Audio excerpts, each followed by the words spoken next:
Welcome back, y'all. Big Fantasy Energy. We're so excited to be here. I'm Ashley, And I'm Jared. and today we are covering our first book in our third theme, Third which theme. is, Okay, yeah, wow. our third theme. And we're covering, this month we're going to be covering just all Indigenous authors. So it is November. It is the National Indigenous Month. So we are covering all Indigenous authors. So the first book that we're going to be covering is Black Sun by Rebecca Roanhorse. Yeah, it's kind of perfect And because yesterday yeah, was when we're Indigenous filming Peoples this, Days. yeah, Yeah, so yeah, the theme we're doing in November, and then also the day we're actually filming is the day after yeah, Indigenous Peoples Day. So yeah. cool. So we're Also, super excited to get started, but yeah, no, also so random, but so I'm outing you on the podcast out as me. an OU fan. But is it weird? Is it weird being an OU fan and living in Austin? Oh, I don't. Here's the thing. I'm an OU fan because it's inherited. I'm not an OU fan because I care Fair? at all. Yeah. So, but if someone like asks me, I'm like, Those yeah, roots no, those roots run yeah, deep. yeah. I'm like, it's cool, but like, I don't care You're not at like all. you're not like decked out on a game day at home in I maroon. don't own the only OU stuff I own is stuff that my parents have bought me Mm, that I use mainly for like I have like one of my dad's old OU shirts that I use as like a painting shirt. yeah. I've got one of my dad's old, might be one of my mom's, one of my mom or dad's old vintage OU sweatshirts, which that's really cool. I just like it no matter what. Yeah. And then I have a sweatshirt that is not actual OU merchandise, but it Mm, kind of it could look like it is. It just says Oklahoma. I'm very proud to be an Oklahoman. Well, I'm relatively proud to be an Oklahoman. yeah. I claim both Texas and Oklahoma because I was born in Texas, so I claim Yeah. both Texas and Oklahoma. But I do have Oklahoma stuff.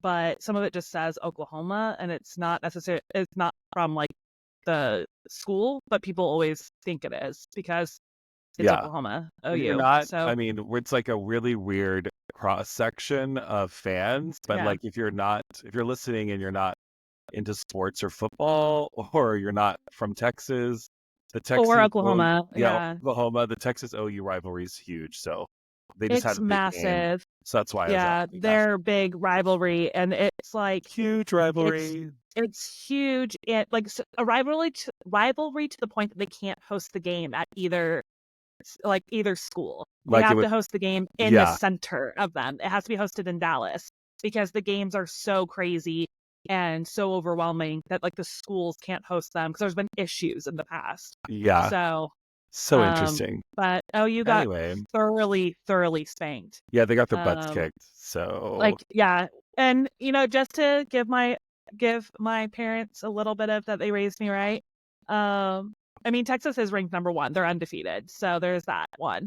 2, we did have 4 of our starters out. So, and we had a freshman quarterback. So, a true freshman quarterback. So, yeah, so so whatever that means. Just kidding. exactly. No, I don't follow football. I'm regurgitating facts that people were telling me all weekend. So, I know what some of those words meant. No, yeah. I feel like I know more about sports than I lead on, like other Yeah. sports, but yeah, I don't really watch football, so but I know a lot of people went to the games, so that's I fine. don't care about any of it, and I can just I have a really good memory, and if people say something to me, I can You do say have it a really back. good memory. So, But anyway, okay, so no, happy Indigenous Peoples Day, and then happy Indigenous when you're Authors listening, Month. yeah, Yeah, yeah, when you're listening to this, it'll be Indigenous Peoples Month. But yeah, yeah, totally. So okay, so Black Sun, yes, by Rebecca Roanhorse. So Roan House, right?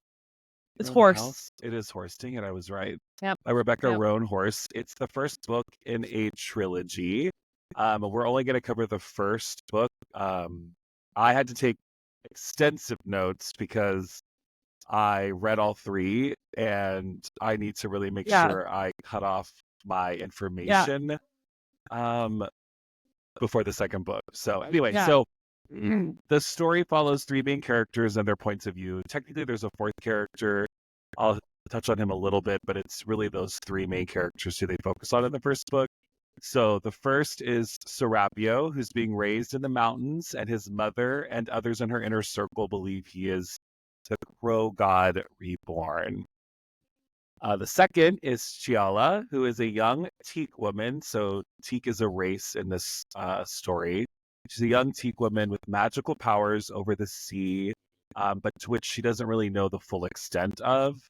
And then lastly is Narampa, who is the sun priest in the city of Tova, who rose to her position through, we'll say, unorthodox means. Yeah. So Chiala is tasked with carrying a passenger across the sea to the city of Tova. And if she delivers this man, basically she's like being guaranteed to be set for life, her own boat, etc. She finds out that this passenger is one of our other characters, Serapio. So as they arrive in the city of Tova, Chiala finds out that there's much more to this passenger Serapio than meets the eye. And also, Serapio is very intrigued with Chiala in ways that he hasn't experienced before. And then Narampa finds herself in a bit of a mess around her position as the sun priest. So all of this is happening as the winter solstice is approaching, which is kind of the main time driving force, as they're talking about like how close they are to the winter solstice, whether before or after. So as that's approaching, which is the time when the sun is the weakest. So there are prophecies in some circles that believe this winter solstice will bring about a major event in the lives of everyone. Are the prophecies true? Will Chiala and Serapio and Narampa's paths intertwine? I don't know. Let's find out. Let's So find out let's find out. together. Yeah, let's find out together. So I know we've obviously talked about this some, but this is Yeah. definitely one of the books for our listeners and viewers that I really wanted to read. I've been wanting to read, and It's been on my TBR for a really long time too. it has been on. Ashley's the one who told me about it. So, Yeah. um, but I'm like getting ready to drink my wine as I go into my You're like, review. oh. So,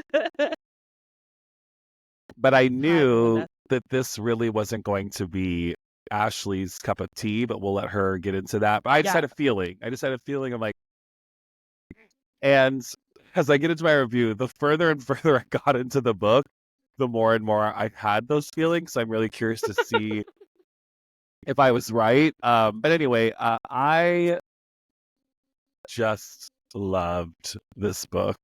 So I gave it 5 stars and 2 chili peppers. So usually Ashley's the one who rates the books higher and I rate them lower. So it'll be really interesting to see how I defend this book, which I'm not going to. I'm just gonna No, let no. everyone have their views. But yeah, so I give it 5 star, 2 chili peppers. Um, and like the chili peppers are like barely two. Like it happens Yeah. like it doesn't even happen once, but they do other things and it's like sexual stuff happens, but it's like such a minor moment. Like I almost didn't want to give Yeah. it 2 chili peppers, but anyway. Um I thought the world building was really beautiful. I thought it was a little complicated. So if you read the book, is it in the front or is it in the back? They have like a little glossary of Front. terms. It's It's in in the the front. front. And it's not a glossary of terms. That's a glossary of characters. Characters, yes. So it's basically like the different, I'm going to call them tribes, sort of. There's Yeah. probably like They are clans.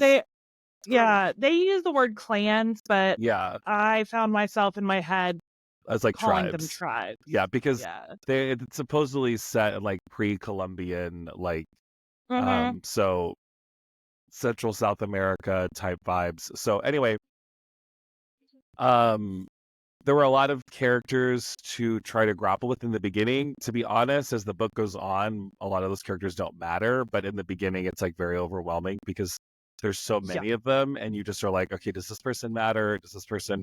And then like a third, halfway through the book, you're like, okay, those people don't matter anymore.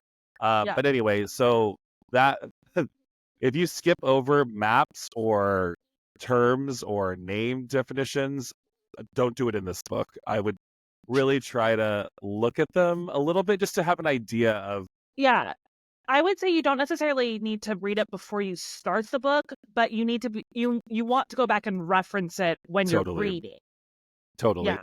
And they kind of, for the most part, they keep them in the order of like in each clan or tribe, they kind of keep them in order of like importance, like who's Mhm. more important, and as you go down. So really focus on the first few. But if you're listening to our podcast and you read this book, the three main characters we talked about are kind of like who you really want to make sure you're paying attention to, Yeah. right? So Chiala, Serapio, and Narampa. But anyway, I thought it was beautifully written. I thought the world building was amazing. I I could see people thinking that no, that's not true. I could see people feeling I could see people because everyone's reality is real. I could see people feeling like this book moved slowly. Um, for me, it moved slow at some points, but I thought that it just like continued to build the world in a way that I was interested for me personally. Um, I thought there were a lot of relationships that were built that kind of made me invested, but not until later in the book. I would say the first half of the book really kept me invested in like learning about the world, learning about how it was set up, the city of Tova, like the Obreji Mountains, the people who were like from the Carrion Brookland, like just like trying to Yeah. figure out like who all the players were in the game. So I just really loved it. I thought Chiala's character is my favorite for sure. Yeah. I just really loved her story, and she finds out, throughout the book more and more about herself, her history, and you find out as a reader more about who she is. Um, Mhm. and she's like a badass woman in a world of men, and she's a captain of her own ship, and it's just really there's a lot of things to like about her. She has, a drinking problem, so she's a flawed character, which I love a flawed character. And then in book one, you really don't get a ton of like backstory. Well, actually, you get backstory, but I just feel you don't really get to know Serapio a ton in book one, like as Yeah, I was much as about you to say do. it's all his backstory. Well, it's all his backstory, but you like don't get to know him, like as like Yeah. his motives. Like I don't know. It's to me, I just feel like he's got a lot of walls up in the first book. Yeah. So I'm really intrigued. By the end of book one, I was really intrigued to know more about Serapio. You obviously find out some really important things at the end Yeah. about him, and his he's involved throughout like the whole story. But I just always feel like there are walls up, and you just are really trying to Yeah. figure out Well, I who feel he like is. that's also just kind of like I my personal interpretation is also that like you don't get a lot of his motives and emotions because that He's got backstory yeah, that's it. That's yeah, kind of at that moment he's kind of stuck in that stasis of what that totally. is. And this isn't like a So spoiler because it's like pretty much been the it's beginning of pretty the much book. right from the But beginning. Yeah. basically, he has like a task he has to do. So Serapio is in his Because, like mind, Jared said in the summary, they consider him to be the new coming of the Crow God. You said that at the beginning in yeah. your So summary. like he So basically is pretty fucking committed to that role, yeah, right? So yeah, and that's kind of why we like Chiala is such an interesting character in their relationship because he's so like, what is that like? Tunnel vision. He has such tunnel vision Mhm. on what his goal is, but Chiala kind of throws a wrench in that, and he finds himself intrigued by her and kind of, making him Finds himself want something for himself for want the something first for time. himself. Yeah, totally. And I will say, just in the beginning of the book, it is pretty like bloody, like some of the rituals that they Yeah, do. But just yeah, like if you're kind of like queasy type reader, you don't really like that. Throughout the book, it's not like a common yeah, thread. So it's just kind of like yeah, the beginning is a little like, ooh, this is intense. yeah, But yeah, anyway, so I don't want to talk too much about it because I did love the book. So I feel like I'll give a lot of spoilers if I talk too much about it. But I would say five yeah, stars. I loved it. It's definitely low romance. It's definitely um it's more intricate world building than a lot of the books that we've read, and it's very and talked about on the podcast, and it's very um I feel like the pacing is a lot different than other books we've read. It's just it's not um it's not for everyone, but I totally was yeah. obsessed with it, and I was really immersed in the book, and I read 2 and 3 like immediately after. So Mhm. Yeah, 5 stars for me and um 2 spice. So, Yeah. Ashley, hang in there, Yeah. girl. Talk us through this. So, so I gave this book 2.75 stars. And I went ahead and rounded it up to 3 for the podcast. But if you look on Storygraph, I gave it 2.75. But I gave it 1 spice. This did not have sex in it, so that does not qualify for 2 spice for me. And also based on our like ratings, I was like, there was no like actual. But anyway, so I agree with you. I think that the world building was really pretty. I think that the story was beautiful. The characters were really interesting. It was a ton of world building, which was like not necessarily a problem. This was a very character driven story. It wasn't so much plot. It was more like characters determining where they wanted to go, figuring what they wanted, and kind of moving through that way. It was much less plot based. There is a lot of emotional connection from the beginning and all of that. But overall, the pacing of this was way too slow for me. It was really difficult. I read the first 100 pages, was absolutely confused as to what was happening. There's lots of time jumps in this story. And then, like every other chapter, every chapter, it jumps time some way or changes POV, sometimes both. And it was just very hard to maintain timeline for me, which is just like, I tend to like a little bit more linear of a story, just because I'm trying to place things in a pattern in my mind, and I just couldn't do that with this. So I ended up having to go back and actually get a physical copy of this book, and then I was highlighting, I was tabbing, which I never do. But it was the only way I could keep things straight in this. This book was really difficult for me. It was not as difficult as Her Majesty's Royal Coven. I did like this more than Her Majesty's Royal Coven. Oh, thank God. But yeah, but it was difficult. I think the magic system was super cool. Um, Narampa, I did not care about. I was like, I don't, and she was also probably, not probably, she was, I counted it. She was the most like POV chapters. Oh, She had yeah. the most So of in book them. 1, she's like on Yeah, the page the most. Yeah. yeah, and I cared about her the least. Same, I really like actually. Chala. Yeah, I really like Chala. She was really interesting. She was more of a side character almost in this. And that like even when it was like her point of views, like it wasn't really about her. It was more about Serapio. And yeah, I was disappointed in that. So I was like, the things that I cared about wasn't on page as much, and then things I didn't care about were on the page all the time. I found Rampa like complete, like there were so many times where she was like, I'm such a badass, I'm the sun priestess, like I'm in charge, I want to be in charge again, like I need to do better for this, for the cities, I need to do better for the people, blah blah blah. She's like, I want to help the people, I want to do this, and then like someone would do something like against her, like politically or something like that, and she'd be like, I'm just going to bide my time and I'll do something about it later, and never did. And it was just really frustrating. It was like, you're just letting, like, you're kind of in a corner a little bit, but at the same time, like, she did nothing to move her agenda in any way. Like, anytime anyone was against her, she was just like, kind of like, okay, fine, and kind of moved on. Yeah, like the other So, priest, the young one, Abba yes, or whatever in the yeah, beginning, like walks all over her, and I'm yeah. like, girl, do something. Like, Constantly. Like, and she was like, stand "I'll up do for something yourself. about it." She was like, "I'll just bide my time and I'll And do she's like something the later." young And new like, one. yeah. That was so And then like crazy to me.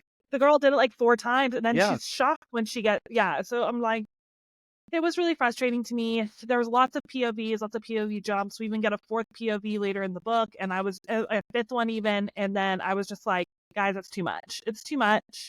Um I'm barely caring right now as it is, and you're losing me more. Yeah. So it was really difficult for me to kind of keep up with all of it.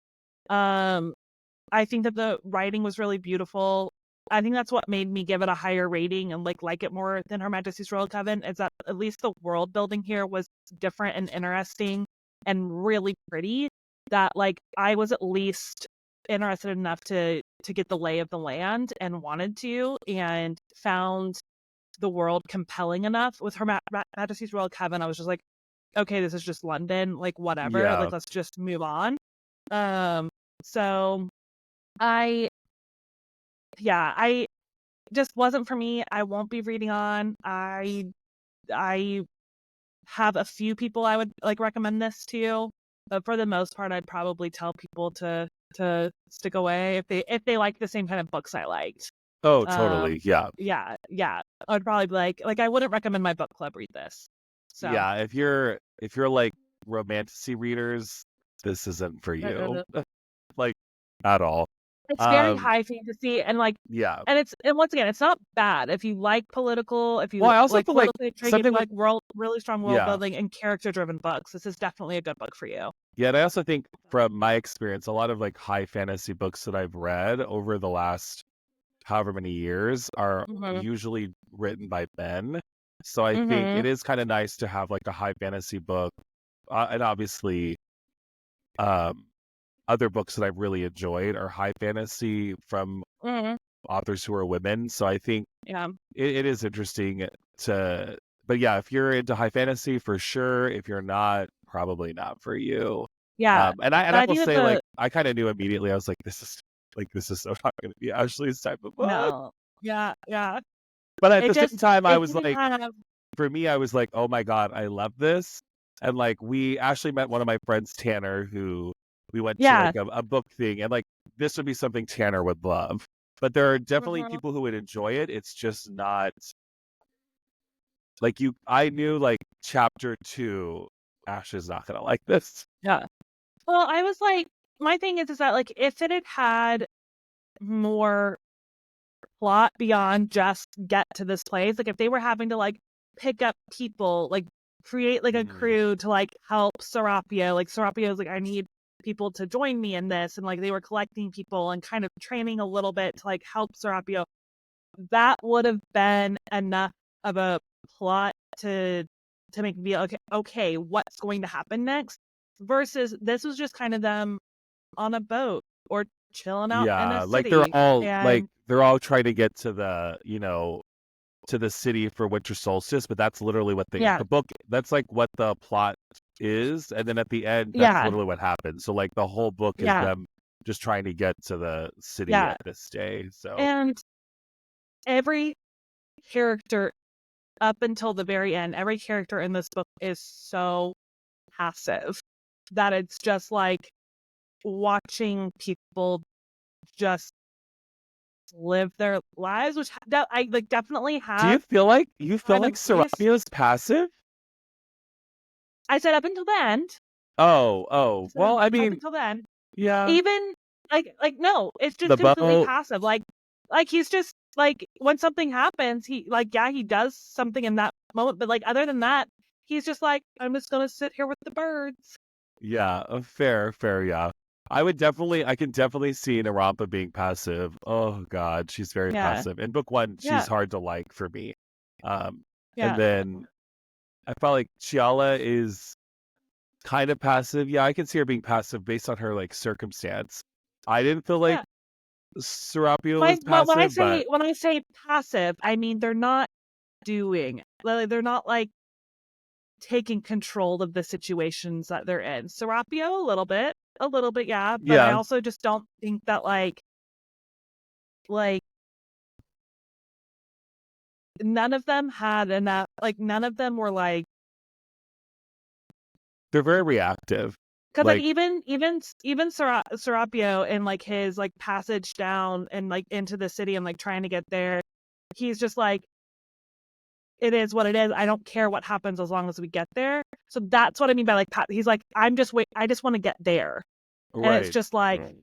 Yeah, I can see la that. la la la. Yeah, they're kind of just like, this is happening. I'm trying to get to this place, and everything that happens in between is like, Yeah, it is what it is, and I'll like adjust as. and his goal in like protecting Chiala in those couple of instances on the boat is purely just like it's partly because he's really interested in her, but then also partly just like she's the one who's going to get him there. No one else is going to get him there. No one else cared enough about him. So it was like, it's what he needed to continue moving along his story. Journey. So it was like passive in that, like, he's not necessarily choosing much in terms of like being active in like, because someone else put him on that boat. Like, he's not like giving anyone anything. He's not like, this is why we go do this. I don't know. Yeah, I don't know. I just, no, I hear you. No, I'm not disagreeing. Yeah, I hear what you're saying. Yeah. Okay, so we should get into spoilers. So spoiler Mhm. section, ready, Go. go. So, okay, so this is, I mean, I could have said this before, but something I really enjoyed, and I think where I've kind of been, not in a rut, but I feel like something that, like when you like a trope or you like a theme or Mhm. you like a style, you can kind Yeah. of read it endlessly, right? So Yeah. I 100%. think something for me as I'm like finding out as we're reading more, and like fantasy is my jam. It's my Mhm. vibe. Hello, we have a podcast called Big Fantasy Energy. Dedicated to it. Right. But I think I feel like maybe another reason I really loved this book is I thought it was so unique to Mhm. so many other things that I've read. Like Yeah. kind of like that standard like medieval fantasy. It was totally separate from that. Like it was Mhm. like it felt totally new, it felt different, and I think Well, in some ways it was like really exciting to kind of read about this yes. this world and their world of mythology, which we, like Greek mythology gets done a lot of other Yeah. like but this mythology felt new, it felt fresh. Mhm. It was just a lot of like, oh, I have no idea what's going on here. So I Yeah. really liked that. Well, Have you read other like fantasy books that were, and obviously this was high fantasy, but just like fantasy or mhm. romantasy or anything in between, where the the world was different from like the standard medieval fantasy type settings. Oh, yeah, 100%.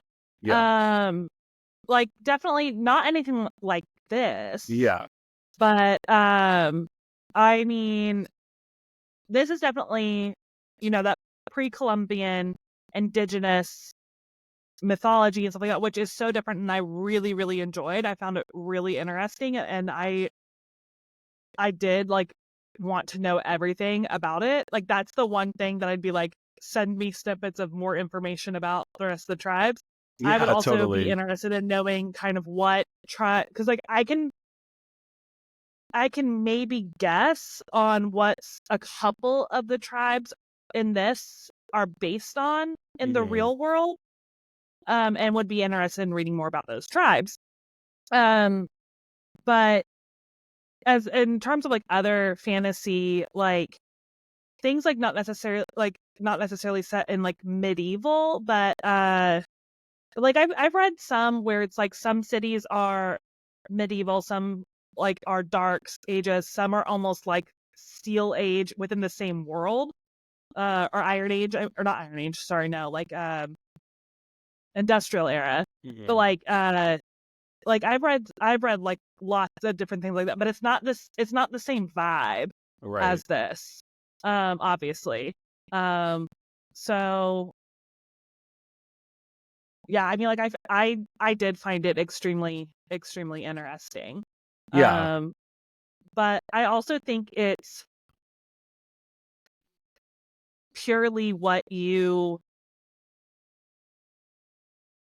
like, how your imagination works with it, because I would say Tova was more of a city, like almost like skyscraper-esque, not like Oh not yeah. skyscrapers, but like skyscraper-esque kind of buildings. Whereas what's the port town we start off in is more medieval, like felt more Coca-Cola. like medieval. Cola, yeah, Yeah. was like more like medieval kind of feel, but like the people Yeah, like were not. medieval time Yeah, frame, but like in yeah, another part yeah, of the yeah, world. Yeah. I think yeah, that was also, I think, just, and I like the book because it's my style of book, but yeah, so it's not why, but another reason is like almost all the characters are talked about having like dark skin. So I like yeah, really loved like just being like, oh my God, everybody is yeah, brown. And then in some yeah, books that we read, which is fine, but like a lot of books you read, there's like a brown character or a black yeah, character.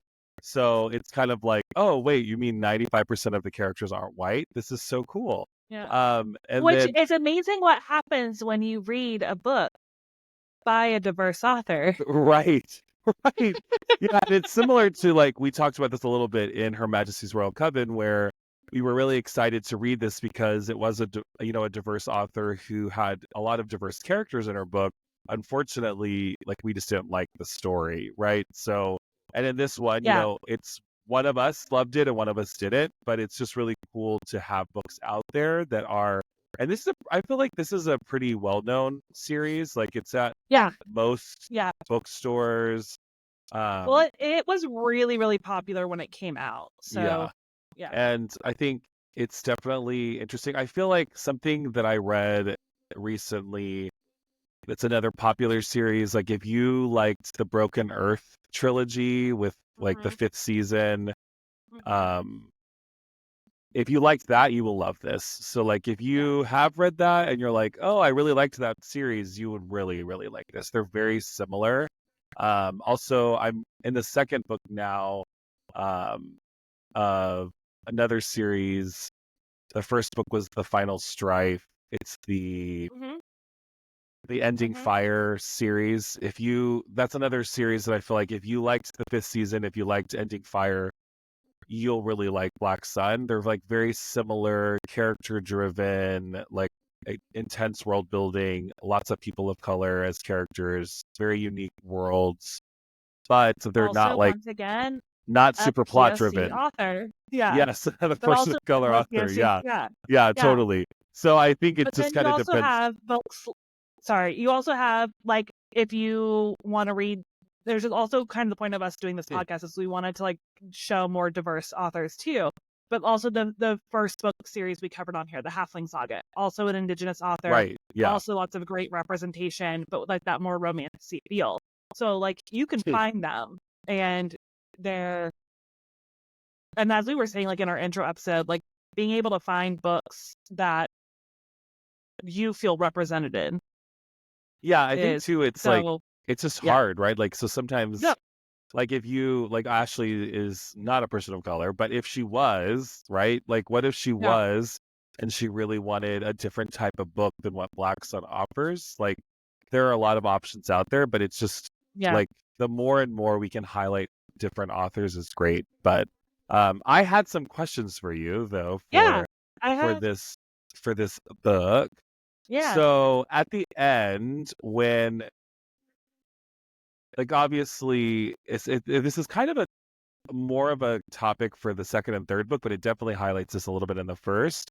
Is Serapio like takes at the end? So Serapio basically the city of Tova, he like takes over this. He kills a lot of people, and He kills all the priests. he kills He's all the like, priests and the peace people up, A helping town them. down, and Moon walks out. So Right, yeah. and like obviously some of the priests in the city of Tova are corrupt, but like what are your thoughts towards like this character who's just kind of like on a mission, murders all these people? Like, do you see him, as far as the writing goes, as being painted as a villain, or are you kind of like, Um, oh, it's so complex, I don't know, or is he the good guy? Like, what were your? Because I feel like in book one, it's really hard to know like yeah. what all because you don't know actually all the motives of all the different parties. So, what are your thoughts? No, I think he's a brainwashed victim. So I think that he's like a victim, Right. and he's been completely brainwashed by all these people who basically tortured him his entire life and have told him this is his only route forward. His mother mutilated him. And Mutilated him. Oh my yeah, God. and it's just like he's been abused. He's got Stockholm syndrome. He's got like he has just been completely corrupted by these people in his life. Mhm. And I think this is going and like since you've read it, but I think that this is going to be a story where there's not really a good or a bad guy, just circumstances that create more circumstances. So, Totally. and like just power corrupts no matter what. Um, and the priests aren't good guys. they're as an institution, they're not good guys. There's so many other people in so many different areas that are in terms of book one, because obviously I'm not reading on, but they allow for, or they all have so many issues themselves. No one's being taken care of except for like the priests just kind of want to maintain power for what seems like based on what Narampa was saying, like isn't actually like they're not getting the power that they think that they have, and they kind of recognize that they're not getting it, but they're still like striving to hold on. I'm like, not striving to hold on to it, but they're like not helping her to get the power. They're more like not wanting to put any effort in, but maintain power. I don't know. It's really weird. I don't know. And this could be me just like being confused this whole book. So, but You I weren't don't know. confused the whole book. Just A yeah, just lot of it. a A lot of lot it. of it. Yeah, I think too. Yeah. It's like so since we're in the spoilers, so basically, like this is a very condensed version. But Serapio gets there right before he's supposed to. He's trying to like his goal is like kill the Sun Priest, right? The Sun Priest is Yeah. Narampa, right? So Narampa is the Well, he wants to priest, kill like all of all them, of but the the Sun priests, Priest but like the absolutely Sun has Priest to is like go. the main person, right? And kind of Has to like go. the world and like these cultures and like especially these indigenous like vibes is like the crow is the darkness. So like Mhm. so like the winter Like solstice, the moon the almost. moon Like, almost, yeah. Like they don't yeah. say it's the moon, but like pretty much like they talk a Like lot about the night. things, yeah, night Yeah. or the darkness. So like the winter solstice is coming, the sun priest, right, will be at its weakest point. So like they can overthrow essentially this governing power if they kill the sun priest, and their powers will be strongest. The dark powers will be the strongest when the winter solstice is upon him. So right before he goes to kill the actual sun priest, who is Narampa, Narampa gets like Ashley said, Overthrown. she gets overthrown basically with very little fight back, by the way. So she's just kind of like, oh None of it. no, like I guess I'm not. So when he does kill all of the priests, like the big kind of like driving force going forward is the actual sun priest was not killed, right? So he killed the sun priest that they replaced Narampa with, but Narampa still lives, right? So Yeah. what's really interesting for me, like moving forward, is even though Narapa is like semi annoying in the first book, like she's kind of like she's like painted as like a neutral slash good character. So like She is. Serapio wanting to kill her is kind of like, well, what's she do? She's not a bad person. She's trying to make the world a better place. But there's Yeah. just like Ashley said, there's just so many like circumstances or why everything's happening in this book. So anyway, Yeah. so Well, when and like he doesn't like so Serapio doesn't kill her though because she's been ousted, but her powers haven't been actually transferred yet. But then right. someone thinks that they kill her, but they don't kill her. She gets tossed off, or Totally. And then I later, think she kills herself. yeah, Yeah. and then later there's like a fourth one of So confusing. it is confusing. The fourth POV which they introduce is Akoa, who's like the son of the Carrion Crow, which the Carrion Crow is like another tribe or another Yeah. clan. And Akoa is like his mom is like the leader of the tribe, and he's like a powerful son. Anyway, he's like in this like big festival, not festival, like this big like gathering, like this big ceremony celebration type thing, and something happens and someone tries to kill Narampa, who's like not the Sun Priest anymore, but still powerful. And everyone thinks Akoa tried to kill her, but Akoa didn't try to kill her. So it's like he gets thrown in jail, and then Akoa is part of the Carrion Crow relations Yeah. to like those people believe in the Crow God Reborn. So they're like looking for this savior. Serapio happens to be there. So like, do they believe he's actually the Crow God Reborn? Who knows? But then he like kills everybody. So people are like, oh fuck, he means business. And he like displays quite a bit of magical power in Yeah. his slaughtering of all the people. So people Yeah. are like, Akoa, this fourth point of view is like, oh my god, this this this guy Serapio Uh-huh. who came off Chiala's boat is like possibly the Crow God Reborn. So Yeah. anyway, it's just like So very there's a lot of people trying to kill people. There's a lot of people. And it's very evident in the later books, but clearly, as I was reading the first book, and maybe you thought this too, he's going to kill this person, and then right before he kills her, she gets removed from power, right? So, like, is that But she's just not actually removed from power right? But I mean, like, is because they that haven't just done any of the chance? ceremony. When I was reading it, I was like, I don't believe that's just chance that like the person he was trying to kill right before just happens to no longer be the sun priest, right? Like when I Yeah. was reading it, I was like, oh wow, like what are the odds that the person he's trying to kill right before he gets there is no longer the sun priest? Like I was like, there has to be something else going on. Like there's Yeah. somebody's involved to have like Well, removed her. but the thing is, though, is that like I do think it was a little bit of coincidence, just because, like, I'll say it two different ways. One Coincidence factor, is that she wouldn't be the sun priest anymore, and he wouldn't want to kill her anymore. He just wants to kill the sun priest. It doesn't matter the actual person. It's the Mhm. title he wants to kill. So if they had done it, and if they had done her transfer of power thing, if they had done that before that, it would have been fine. The other thing I'll say is the Priest of Blades, um, they seem to be wily enough to have understood and heard potentially what was going on, to have sided with the overthrow to get her out of the way, because they also were not at the slaughtering. Right. So Hmm. so there's I could see it going either way is what I'm saying, Totally. basically. And because we Okay. won't give Yeah. any spoilers of the second or third book, like it could go Yeah. either way. Who knows? I just Yeah. remember like when I was reading it, I was kind of like, okay, so was that just like coincidence, or is it kind of like, is Yeah. this planned? Did somebody plan to overthrow her to make sure she wasn't there when this person came? Like who knew? There were just so many Yeah. thoughts. I No, was like, I was so irritated by that point with the book that you were like, I don't fucking care. like I was just like, fine, that tracks. Like she's not gonna do anything. She's not gonna go there and try to take her power back or anything like that. She's just gonna go up and do whatever she wants. It's fine. I'm over it. I was like, I hope you die. You hated them. That's fine. That's I fine. was just like, I didn't care. I Yeah. was like, you know what? Die, don't die. No, I Yeah, won't I hear the mean, when rest you're of in a this. book and you're Yeah. not, when you don't care, I've Yeah. been there in books where you're just like, I don't.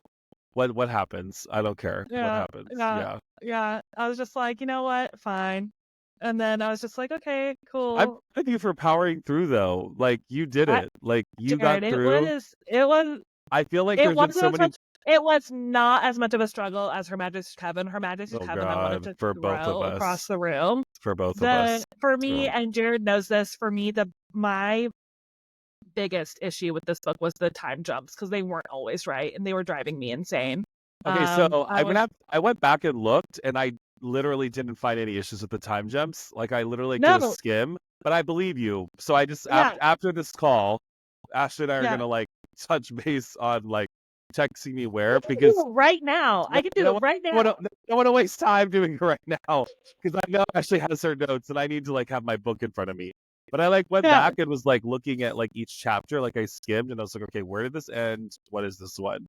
yeah. And there was a few that I was like, oh, okay, maybe this is what she's talking about. But I didn't see any. But I There was Ashley's one with a 4-day time jump, and Ashley's I was like, there's pretty no way she's diligent. walking down Ashley's pretty the stairs for diligent. 4 days.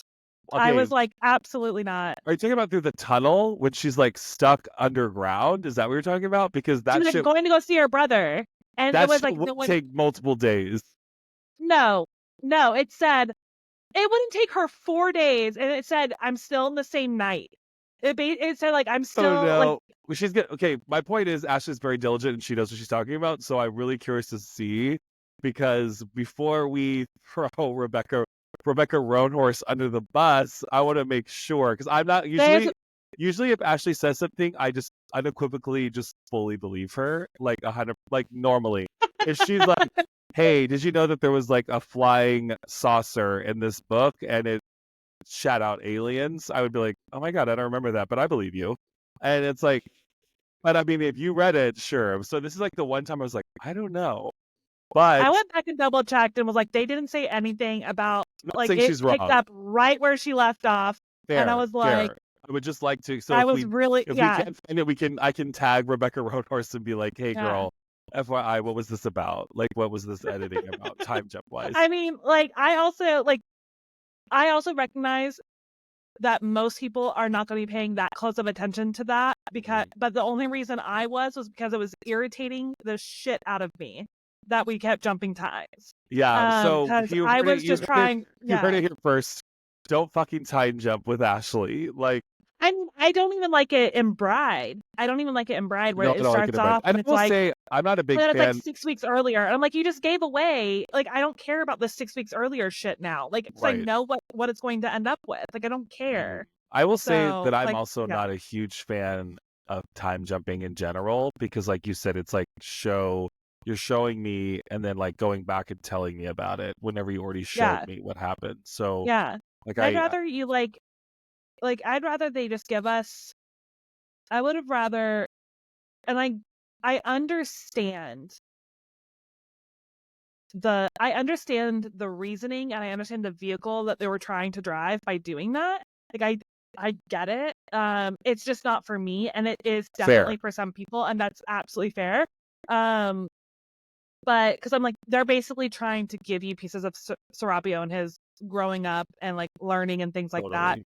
and kind of giving you it when it Well, makes sense for the overarching story versus I would rather them just give us like a all of his linear, backstory at yeah, the beginning and then we have like the one time jump and we can have like little spatterings of memories that aren't like a whole chapter but are just like little blurbs of like in yeah, italics of his memory or something. yeah. I would rather personally Like I would rather that because it also personally, helps. Yeah. yeah, it depends, right? Like I liked it in this situation, but like we both love a series by Maria V. Snyder called Poison Study. Yeah.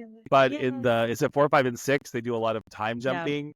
I hated They it. do a lot of Like them, POVs, and then like we got what the main male characters. We got like his memories, but they were also all like, weren't they all in like italics yeah, too? Though. they were. It was clear that it was like Yeah, back in time, but I yeah, hated it. Like I was like, I don't like yeah, this time jumping. But I yeah, think to Ashley's point, I think a lot of the reasons the time jumping because it wasn't a plot driven story, there were a lot more yeah, time jumps because it really wasn't about like you weren't really discovering plot driving information. It was more just yeah. like about the It was characters. all character, Yeah, and I was just just not like, your vibe. and then Yeah, I also personally found that like that information that they gave us in those back chapters personally weren't super important. And you yeah, could have given us that information in a couple of paragraphs in a chapter with Serapio, or Serapio could have been telling yeah. Giella about his life, Yeah, and we could have definitely. heard about it from there. Yeah, there were definitely So parts where I was like, okay, I don't really feel like I learned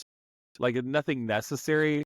It was definitely yeah, like a choice by the author, like to like slowly like fill the puzzle yeah, pieces of like what each character was.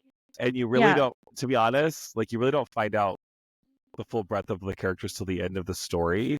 But I yeah, will say book 2 and 3 do pick up a lot in like the plot portion, yeah, but it's still like a lot of the same themes, a lot of the yeah. same like going back and really just like fleshing out characters more fully. And it's kind of the Hmm. same time frame, same time jumping, the same like cadence of like how they do stuff is throughout the second and third book. So, but Yeah. anyway, that's. Yep.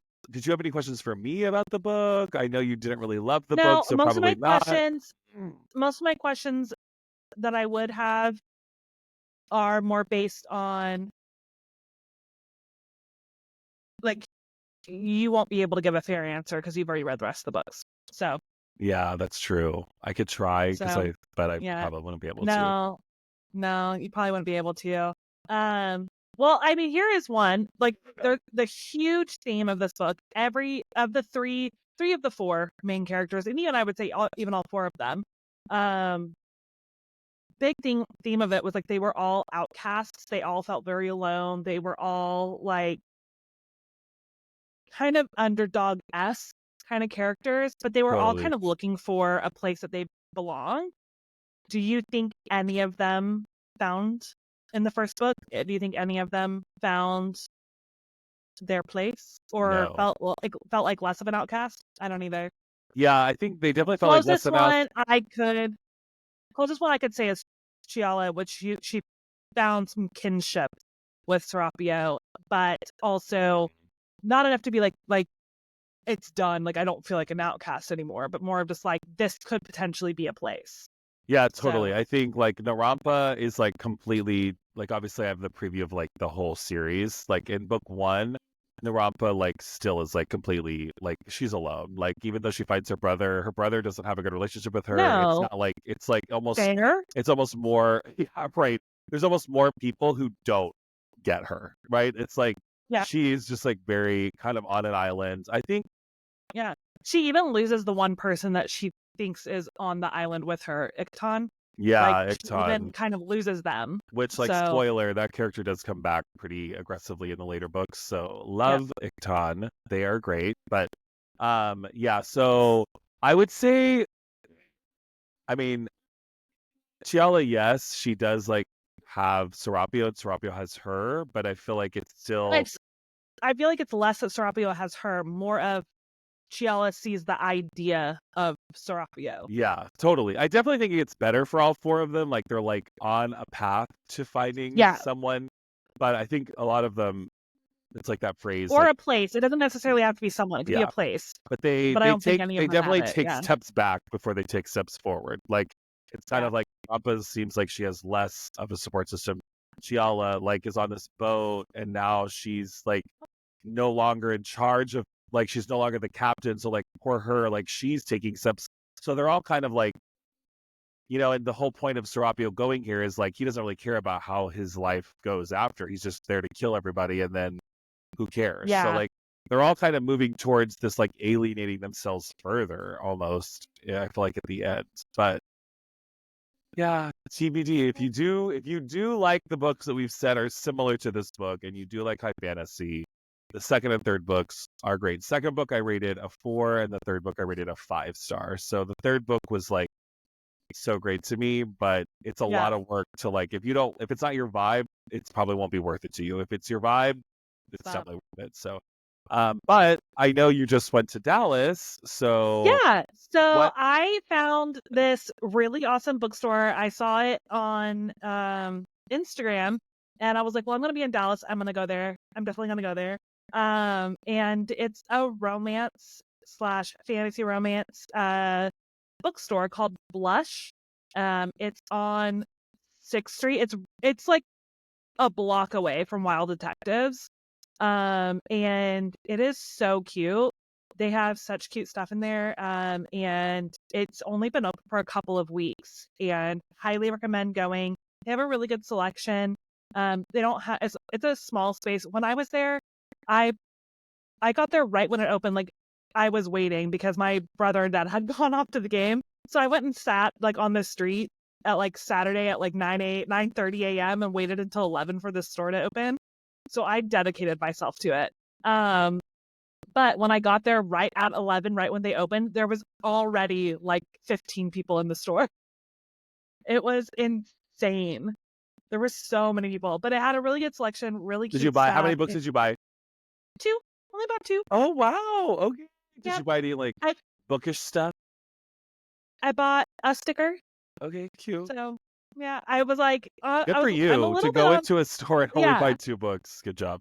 Well, I was a little bit on like a only buy what you absolutely need. Mhm. And you don't need a lot, Ashley. So I bought the third book in a series that I really like. I read like the second and third yesterday.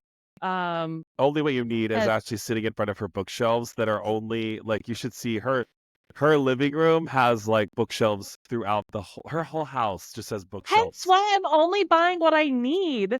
Okay, first of all, let's just clarify. I am not saying that in a judgy way at all. It's more of an envious No. way. I'm jealous how many Yeah. books she owns. Well, I And try like to her only and I see these things on Book Talk. It's like she has some books there, but she has so many more books that are not there.